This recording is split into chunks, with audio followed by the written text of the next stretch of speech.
Hoy queremos hacer de la radio un servicio público. Quedan 20 días prácticamente para que concluya el presente ejercicio, el de 2023. Pero miren ustedes por dónde la SER nos vamos a adelantar al tiempo. Queremos hablar de lo que va a pasar la próxima primavera y usted que me está escuchando tendrá que hacer la declaración de Hacienda correspondiente a este ejercicio.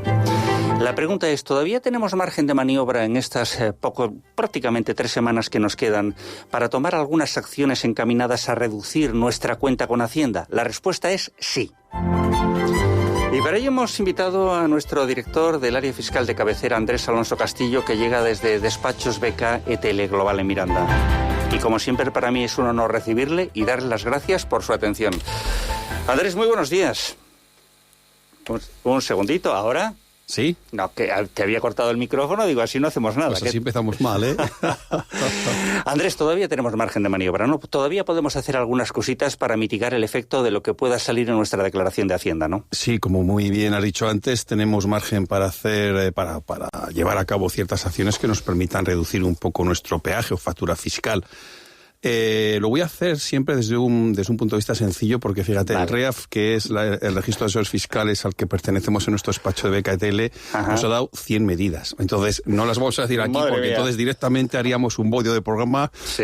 y íbamos a aburrir a nuestros oyentes, ¿vale? Venga, ¿todavía hay posibilidad de deducción por vivienda? Esto que era tan famoso en los años 90, recuerdo, ¿todavía hay margen de maniobra en este apartado? Sí, pero bueno, es limitado. Digamos que los contribuyentes que pudieron adquirir y deducir, que es muy importante, los que dedujeron también antes de 2013, mientras sigan pagando el préstamo hipotecario o un préstamo directamente adscrito a la vivienda habitual en la que ellos residan, van a poder seguir continuando deduciendo lo que paguen a la entidad financiera mientras sea de esta misma vivienda. Es decir, que van a poder deducirse siempre el 15% de lo que aporten, con un límite, eso sí, de 9.040 euros entre capital e intereses. Entonces, ¿qué podemos hacer ahora? Respondiendo ya a la pregunta y entrando en materia. Venga. Si yo sé que he pagado 5.000 euros y tengo hasta 9.040, pues es fácil. Puedo coger, sumar. ¿Cuánto he pagado? 4.000 o 5.000. ¿Cuánto puedo pagar? Otros 4.000.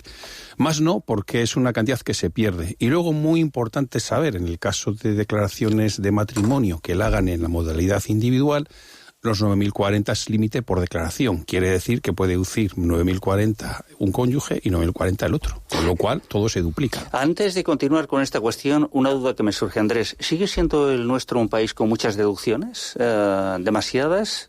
Bueno, la verdad es que cada vez son menos, porque yo en mi vida activa recuerdo hasta los gastos de enfermedad, de ópticos, de dentistas, etcétera, se han reducido muchísimo. Todavía hay deducciones y se nos dice que las vayamos quitando, porque, por ejemplo, esta opción provienda estamos pudiendo hacer porque hay un régimen transitorio, pero si tú y yo compramos una vivienda ahora, no es deducible ya. Estamos aprovechando un cambio de legislación que todavía se pueden beneficiar quienes, como he dicho antes, compraron y dedujeron la vivienda antes del 31 del 12 del 2012. Venga, entendido. Vamos con otra cuestión que puede afectar a muchos de nuestros oyentes. Me refiero a los planes de pensiones. ¿Qué me puedes contar en este apartado? Bien, esto es un producto que está en continuo cambio. Fueron las grandes estrellas, tanto en bonificaciones fiscales a la hora de las imposiciones, como un gran tratamiento fiscal cuando se reembolsaban. Con el paso del tiempo hemos asistido a un programa cada vez más estricto, más limitado, pero siguen manteniendo todavía bastantes alternativas y es más, para este año hay alguna modificación importante, ¿no? En principio, los planes de pensiones privados, particulares, los que vamos nosotros a nuestra entidad financiera y podemos hacer imposiciones, solamente son 1.500, pero esto tiene salvedades muy importantes, ¿no? Hay un producto nuevo, muy nuevo diría yo, que es el de autónomos. Que toda persona mayor de edad que resida en España y que tenga una actividad empresarial o profesional, hay unos planes específicos que se llaman simplificados y que pueden acceder a imposiciones de hasta 4.250 euros, que además se pueden sumar con los otros 1.500 anteriores. Por tanto, un autónomo hoy en día puede reducir de su base imponible 5.750, como ha dicho, con los planes de pensiones simplificados. Estos tienen temas negativos y temas positivos. Como negativo, al ser un producto nuevo, el plan de pensiones de autónomos, los simplificados que se llaman así, hay menos entidades financieras que lo comercializan, entonces es un producto más restrictivo. Pero a cambio de ello tiene unas comisiones de gestión un poco más baratas y más asequibles. Y además se pueden sumar, como he dicho antes, con los 1.500. Y luego también, a nivel de empleo para trabajadores por cuenta ajena, también se pueden aumentar las aportaciones hasta 8.500 más por contribuciones que hagan las empresas en las que prestan sus servicios de trabajo en planes de empleo, tanto si son aportaciones del empresario como si son por el trabajador. Muy importante también que tengamos cuidado con la forma de reembolso de los planes de pensiones. Me gustaría, si me permites, hacerte aquí un comentario muy importante. Venga. A cambio del criterio de la Administración Tributaria, en este caso, hasta ahora, o hasta hace muy poquito, solamente se podía disfrutar de una reducción del 40% de aquellas cantidades provenientes de aportaciones de antes del 31 del 2006, y solamente nos dejaban una vez. Ahora no. Ahora ya nos dejan aplicar en varios años. Por tanto, si usted se jubiló, por ejemplo, en el 20, puede en ese mismo año quitar una parte, en el 21 otra y en el 22 no. No puede dejar pasar más de 2 años más el año que se jubiló, porque entonces sí que se perdería ese coeficiente reductor, que es bastante importante. Otra cosa es si una persona considera oportuno o no hacer un plan de pensiones, porque he escuchado opinión para todos los gustos, Andrés, para todos los gustos, ¿eh? Bueno, mira, te voy a contar una anécdota que tuve con un cliente hace muchos años. Se lo decía todos los años, le decía, oye, ¿por qué no abres un plan de pensiones? ¿Por qué no? Y nunca me hacía caso, ¿no? Hasta que un año, ¿sabes qué hice, José Ángel? Dime. Le hice la declaración de la renta con plan de pensiones y sin plan de pensiones. El hombre me miró, una expresión circunspecta, la verdad. Yo digo, bueno, tampoco le he convencido. A los 10 minutos me vino con 2 planes de pensiones hechos de su mujer y de él, porque la verdad es que lo que los economistas o asesores de empresa llamamos rentabilidad financiero-fiscal, sí, que es aquella que une la rentabilidad financiera pura con la rentabilidad fiscal también que te da a la hora de la declaración de la renta, es muy potente. Ten en cuenta que para una persona que tenga, no hace falta el tipo máximo, el 30% se ahorra un buen dinero de eso. Claro, pero te decía esto porque conozco a algunas personas que en el momento de recuperar el capital luego se dan cuenta que tienen que pasar también por las manos de Hacienda. Pero déjame que te diga 2 cosas. Venga. La primera, con el plan de pensiones has conseguido un diferimiento gratuito de 10, 15, 20 años que te has quedado tú el dinero y no has tributado. Y segunda, normalmente la gente cuando está en su periodo activo genera más rentas, genera más tributación y un tipo medio más alto que cuando se ha jubilado. Por tanto, se producen 2 ahorros, el que te he dicho del diferimiento, vale, y también el que consigue, porque siempre es más lo que se ahorra, aunque nos duela, pero como digo, yo soy hijo de fotógrafo, hay que abrir el objetivo. No hay que ver lo que me cuesta ahora, sino todo lo que me ha ahorrado en las sucesivas aportaciones que he ido realizando a lo largo del tiempo. Por eso te decía que me he encontrado con las 2 circunstancias, ¿no? Quien los valora positivamente y quien en un momento concreto, cuando viene ese rejonazo final, se duele, ¿no? Se duele, ¿no? Doler duele porque es una estocada grande.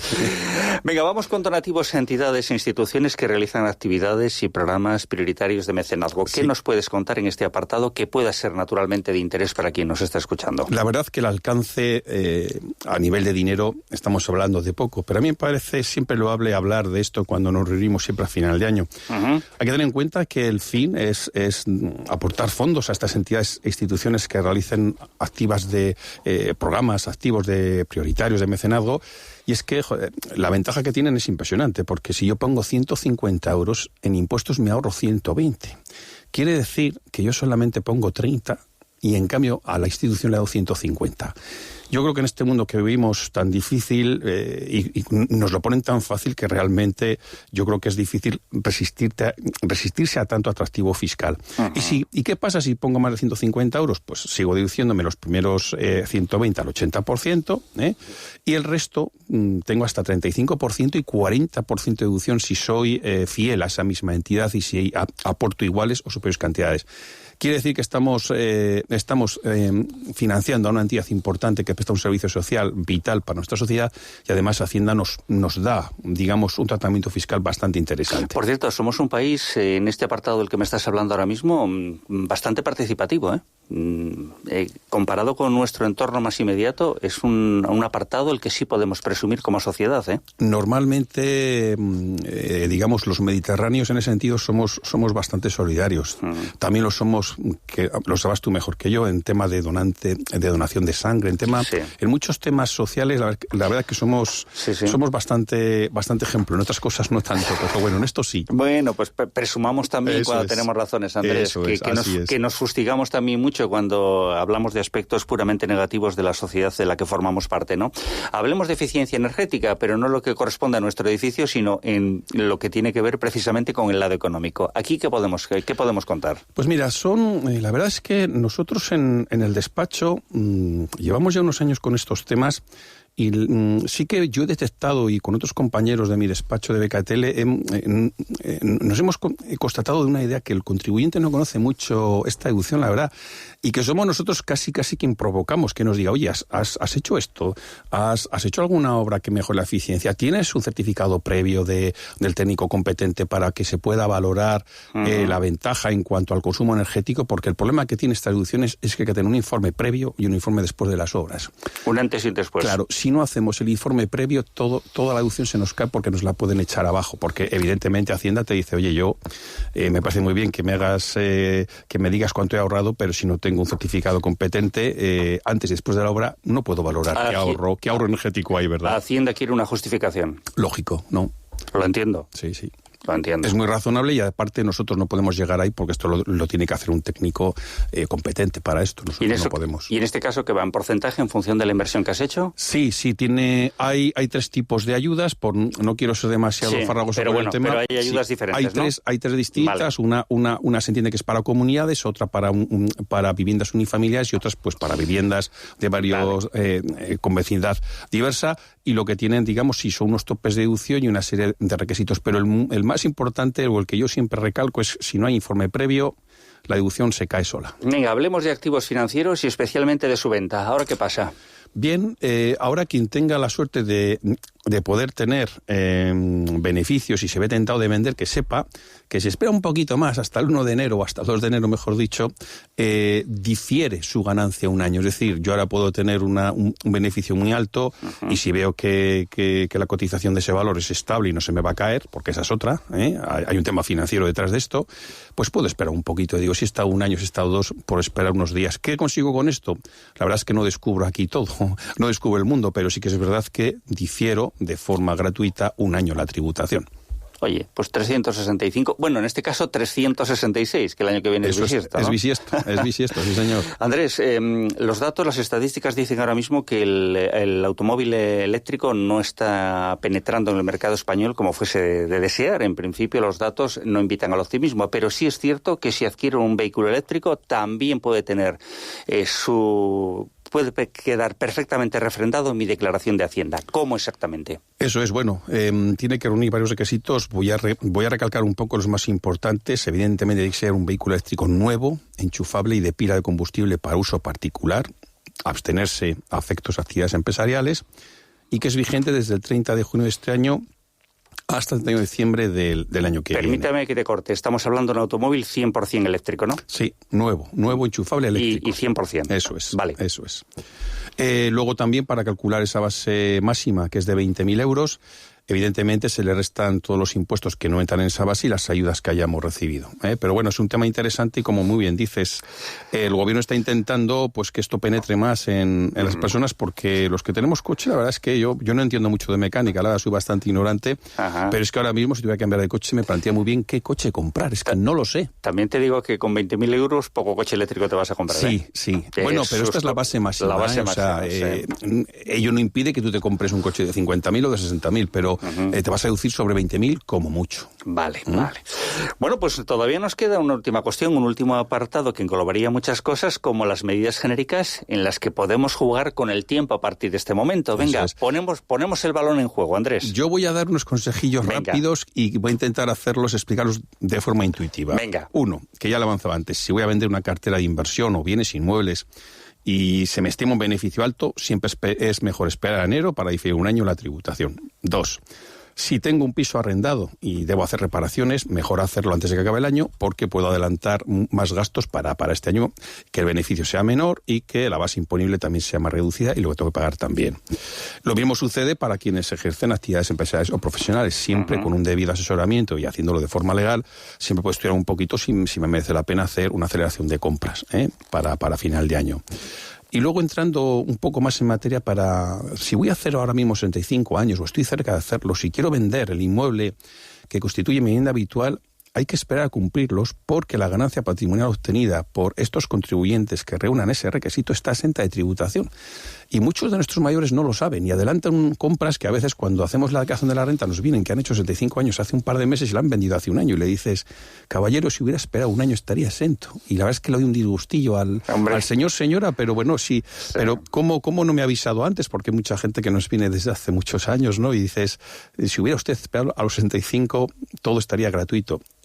Por ejemplo, también puede pasar que uno de los cónyuges sí que tenga 65 y el otro no. Puede ser que yo aplique la mitad de esa exoneración fiscal, pero puede ser también que diga, oye, mi mujer tiene o mi marido tiene 64, pues espera un año y el 100%, porque es una vivienda que es de los dos, que estamos al 50%, me puedo obtener la reducción total. También es verdad que para mayores de 65 años que vendan cualquier otro tipo de activo que no sea la vivienda habitual, también puede estar la ganancia patrimonial obtenida exenta si invierte hasta 240.000 euros, más no se puede en un producto financiero de renta vitalicia. ¿Para qué se hace esto? Porque así explicado no se entiende muy bien. Es para dar liquidez a nuestros mayores. O sea, si yo no tengo mucha liquidez, pero tengo inmuebles o tengo unas carteras de inversión o tengo cualquier activo financiero, puedo venderlo, convertirlo en dinero para asegurarme un poco digamos, mi porvenir económico y me lo dejan exonerado si lo invierto ahí. Y luego, muy importante también, que mucha gente también cae en esto, si tengo minusvalías o pérdidas provenientes de ejercicios anteriores, y están cerca de pasar los 4 años desde que sufrieron, debo vender activos o buscar, si es posible, claro, vender activos con ganancias para no perder el dinero a la compensación. Me explico fácilmente. Yo tengo una venta en 2019 y tengo pérdidas. Pues tengo 20, 21, 22 y lo que queda del 23 para poder compensar esas pérdidas con ganancias que tenga ahora. Si no consigo hacerlo, lo pierdo todo. ¿Todo?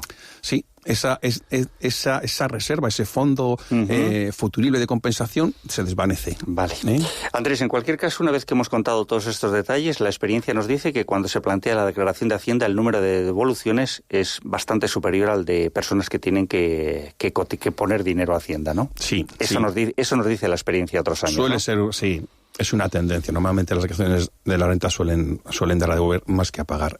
Hay una tabla de doble entrada que cada vez es más compleja porque ya a las empresas se les debe comunicar con un modelo correspondiente la situación familiar, si tiene vivienda habitual, etcétera, pero al final hay elementos como planes de pensiones, como reducciones fiscales que no se tienen en cuenta cuando se hacen las retenciones de las nóminas durante el año. Y para terminar, después de toda esta historia que Andrés nos ha contado también en los últimos minutos, quedaría la segunda parte de la película, que es si luego los ciudadanos están contentos con lo que reciben por parte de su ayuntamiento, de sus diputaciones, de su junta y de su gobierno central a cargo de sus aportaciones, que ese sería otro análisis, Andrés. Ahí tocamos madera, en eso no somos tanto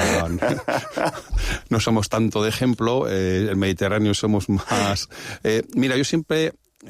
a mí me encanta un poco cuando lees un poco los impuestos, sobre todo en los países ricos, en los países escandinavos, cómo tienen unos tipos medios bastante más elevados que los nuestros y apenas hay fraude, ¿no? Y eso se debe a dos motivos. Primero, a nuestra forma de ser, que buscamos más vueltas a la vida y somos más pícaros, pero también a que a veces... Y es un sentimiento que no tiene por qué ser mío personal, pero que sí que lo detecto cuando hablas con gente además de muy diverso procedencia, de muy diversa cultura, de muy diversos trabajos, que el contribuyente no ve que hay una tasa de retorno suficiente que explique los impuestos que paga, ¿no? Claro. Todas las personas vemos todos los casos que hay de corrupción, todas las corruptelas que hay en este país, que muchas veces quedan sin juzgar, cómo el dinero se escapa, como el agua que se pierde, ¿no?, de nuestro país, que son elementos muy preciosos y muy valiosos, y el descontento es evidente, porque la gente a veces no paga impuestos contenta. Es que esa es la película, ¿no? Porque en los países nórdicos es verdad que el tipo impositivo es muy alto, pero también están globalmente muy satisfechos con cómo funcionan sus gobiernos, porque ¿no? tienen una sanidad eficiente, claro. tienen una educación muy potente, son muy productivos, y luego son gente que no trabaja 20.000 horas al año. O sea, son gente... Yo, por ejemplo, me acuerdo de Nokia, que fue en sus años una empresa puntera en el tema de móviles, que un día entrevistaban, te hablo de hace años, a la directora general, y decía que ella iba a recoger a sus hijos al colegio en persona, porque eran sus hijos y quería tener vida familiar, ¿no? Holanda tiene ahora mismo 200 horas menos al año de trabajo, y sin embargo su nivel de productividad es mucho más alto que el nuestro en España. Pero bueno, eso sería un tema de conversación muy, muy largo para los próximos minutos. Andrés, que 1.000.000 de gracias, de verdad. Para terminar, si me dejas, un truquillo. Sí, por favor. Como algún mirandés, estoy seguro que este año nos va a tocar el gordo. Que quienes nos escuchen sepan que hay empresas que aseguran la tributación que hay que hacer a Hacienda si nos toca el gordo, ¿vale? Que es una pasta, ¿eh? Es una pasta. Entonces, quien se quiera planificar y tenga claro que le toca, que pague un seguro y así se libera de pagar a Hacienda. El número no lo sabes, ¿no? No. Que va a tocar no aquí. Le puedo decir. No lo puedes decir.